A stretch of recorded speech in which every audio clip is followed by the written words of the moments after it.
Ladies and gentlemen, the very word secrecy is repugnant in a free and open society, and we are, as a people, inherently and historically opposed to secret societies, to secret oaths, and to secret proceedings.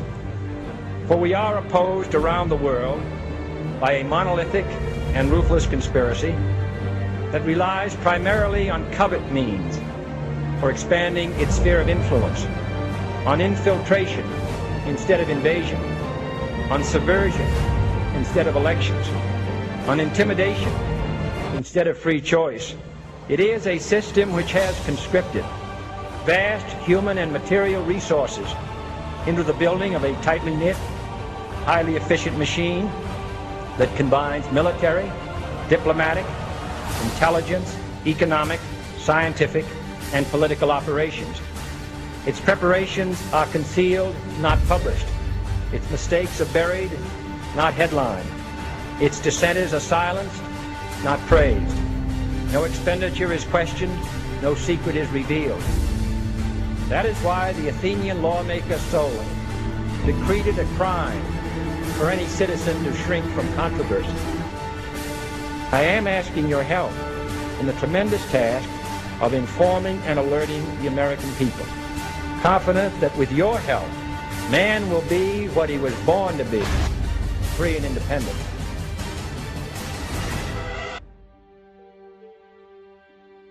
Of its founders. We have before us the opportunity to forge for ourselves and for future generations a new world order, a world where the rule of law, not the law of the jungle, governs the conduct of nations. When we are successful, and we will be, we have a real chance at this new world order, an order in which a credible United Nations can use its peacekeeping role to fulfill the promise and vision of the UN's founders.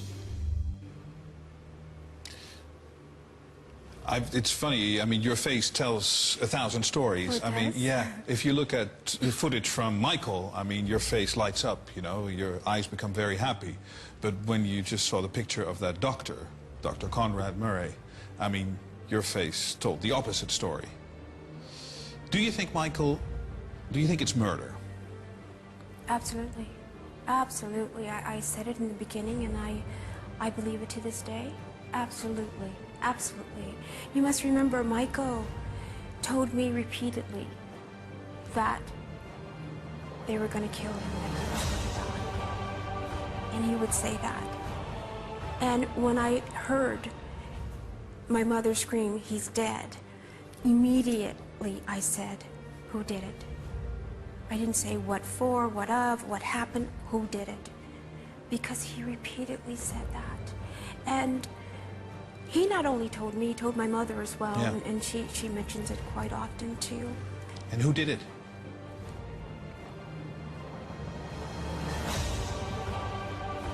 There's quite a few involved. The doctor that you're looking at, the doctor that you see there, was the fall guy. That's what he was. He was the fall guy. And so there are people in the background? There are people in the pulling background. strings? Yes, absolutely. And is it mainly for business purposes or personal purposes? No, strictly business. Strictly business. Strictly business. It's people wanting to use Michael as a cash cow? Absolutely. Absolutely. Absolutely. It's horrible how sort of... There's so much that the world doesn't know. Yeah. There's so much that's being covered up. There's so much that's being said. When you speak out, they divert everything. Yeah. And it's also, it becomes so inhumane when there are people just in it for the profits, for the money. Absolutely. I mean, Michael doesn't become a person anymore. He becomes just a product type of thing. Just a product. And that's what he was when he was alive. Yeah. That's what they were doing to him alive. And that's when they knew he was worth more dead than alive. And that's what happened to my brother. Okay. So he's worth more dead than alive. They knew all of this. Yeah. They knew what they were Because Michael planning. used to be, or that's just what I saw from the outside, he used to be quite a clever, smart businessman.